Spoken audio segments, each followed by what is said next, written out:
Okay same just one comment. थंय दिता तेजी एकूच दे ना एकूच अरे थंय लेट जाता थंय दिता मरे हांव सर एकूच सांग फकत सांग थंय दिता हांव ना आमी रावले एकूच तुम्ही हांगा घ्या शपथ जरी सुरू झालं ते सर आज जो आज आप गोवा में आए थे सर क्या डिस्कशन हुआ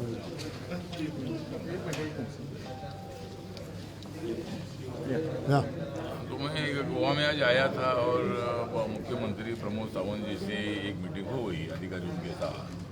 हमारे तेंदुलकर जी जो मेंबर ऑफ पार्लियामेंट भी है ये हमारे साथ थे, आरटीआई के कुछ हमारे कार्यकर्ता भी थे। तो विविध विषय पर चर्चा हुई है और जो मेरा मंत्रालय सोशल जस्टिस एंड एम्पावरमेंट में है उसकी जो स्कीमें है स्कीमें गोवा में देने के बारे में मैंने आश्वासन दे दिया है। उसमें ओल्ड एज होम है, आश्रम स्कूल है और नशा मुक्ति के केंद्र भी है। अंबेडकर भवन के लिए भी कुछ मदद हो सकती है क्या वो भी हमने आश्वासन दे दिया है। और जो स्टूडेंट की स्कॉलरशिप है उसके जो पेंडिंग कुछ पैसे बाकी है वो भी हमारे मंत्रालय से भेजने का आश्वासन मैंने दे दिया है। तो गोवा को पूरा सपोर्ट करने की भूमिका हमारी है। प्रमोद सावंत जी के नेतृत्व में गोवा में शेड्यूल कास्ट है, शेड्यूल ट्राइब है, ओबीसी है, जनरल कैटेगरी के लोग हैं, क्रिश्चियन कम्युनिटी के लोग हैं, हिंदू समाज के लोग हैं, बुद्धिस्ट लोग हैं, ऐसे सभी लोगों को न्याय देने की कोशिश हो रही है। और यहाँ के हर आदमी को न्याय देने की कोशिश मुख्यमंत्री साहब की है। तो इसीलिए मतलब गोवा एक बहुत बड़ा टूरिस्ट प्लेस है और टूरिज्म और भी बढ़ाने के लिए भारत सरकार से जो भी मदद हो सकती है वो मदद देने के लिए हम लोग तैयार है। तो इसीलिए मतलब गोवा में और भी थोड़ा या इंडस्ट्रियल डेवलपमेंट भी होना चाहिए, यहाँ के बेरोजगारों को रोजगार भी मिलना चाहिए। इसके लिए भी मतलब जरूर मतलब हम कोशिश करेंगे। और मुंबई में जो उद्योगपति बड़े बड़े उद्योगपति है उनसे मैं बात करके गोवा में अगर कुछ इंडस्ट्री लगती है तो यहाँ के अनएम्प्लॉयड को एम्प्लॉयमेंट में मिल सकता है। तो इसके लिए जरूर मतलब गोवा एक सुंदर प्लेस है, ऑल इंडिया से यहाँ टूरिस्ट आते हैं। लेकिन और भी गोवा को मजबूत करने के लिए भारत सरकार प्रमोद सावंत जी के नेतृत्व में जो सरकार है इस सरकार को पूरा सपोर्ट करने के लिए तैयार है। नरेंद्र मोदी जी के नेतृत्व में जो मतलब उज्ज्वला योजना है, मुद्रा योजना है, प्रधानमंत्री आवास योजना है, प्रधानमंत्री सड़क योजना है, प्रधानमंत्री फसल योजना है और उज्ज्वला योजना है, ऐसे सभी योजनाओं का जो फ़ायदा गोवा को देने के लिए जरूर हमारी सरकार भारत सरकार जो है ये गोवा को पूरा मदद करने की भूमिका की है। और इसीलिए मुझे लगता है कि गोवा को और भी सुंदर बनाने के लिए जो भी मतलब भारत सरकार से मदद हो सकती है जरूर मैं मतलब गोवा के लिए मदद करूँगा और गोवा को और भी मजबूत राज्य बनाने की कोशिश हमारी रहेगी। सर ये नौ बौद्ध आर नॉट काउंटेड तो आज जो चर्चा हुई है जो शेड्यूल कास्ट से बुद्धिस्ट बन गए हैं तो 1991 में भारत सरकार ने कानून पास कर दिया है कि देश में शेड्यूल कास्ट से जो लोग बुद्धिस्ट बने हैं ऐसे लोगों को शेड्यूल कास्ट का दर्जा मिलना चाहिए, शेड्यूल कास्ट का रिजर्वेशन उनको मिलना चाहिए। और उसके लिए मुख्यमंत्री साहब ने आश्वासन दे दिया है कि भाई यहाँ जो बौद्ध लोग हैं जिस तरह भारत सरकार ने निर्णय लिया है, महाराष्ट्र सरकार ने निर्णय लिया है, उसी बेसिस पर गोवा में भी जो शेड्यूल कास्ट से बुद्धिस्ट बने हैं उनको पूरा रिजर्वेशन देने का निर्णय मतलब उन्होंने बताया है। अभी असेंबली में उसके लिए बिल लाना पड़ेगा तो वो भी आश्वासन मुख्यमंत्री जी ने दे दिया है।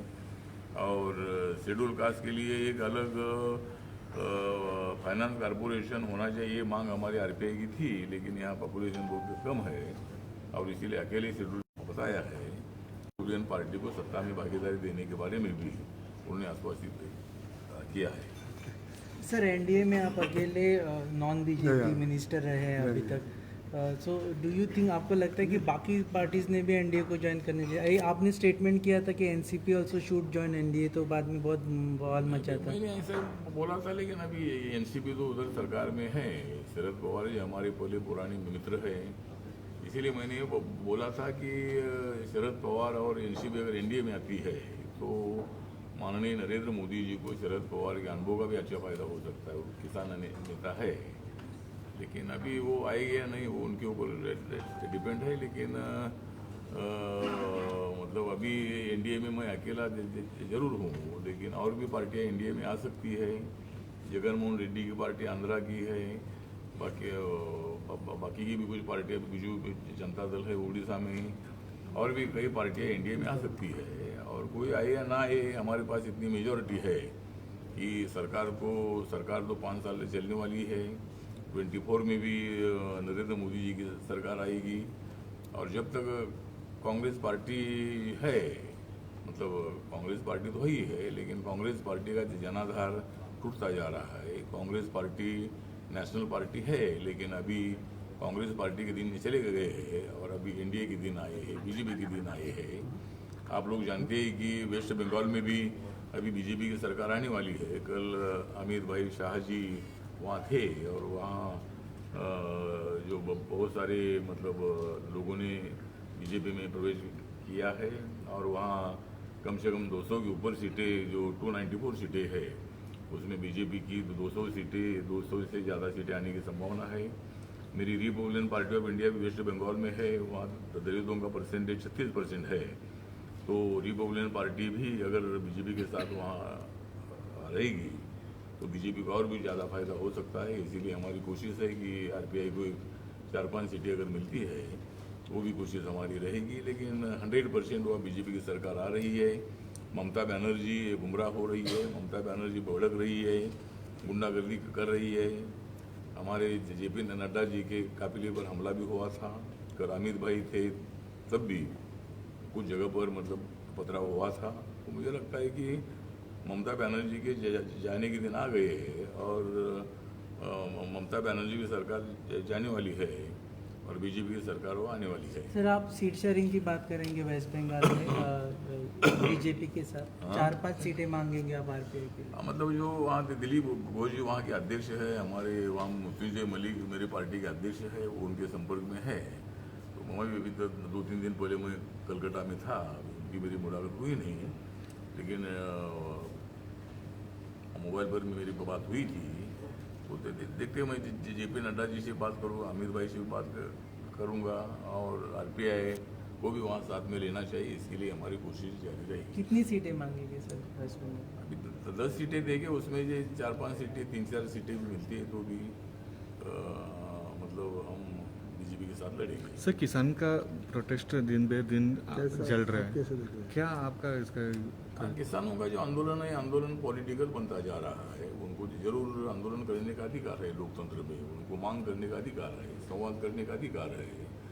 लेकिन कानून पीछे ले लो, इसी तरह की जो उनकी मांग है, ये मांग नाजायज मांग है।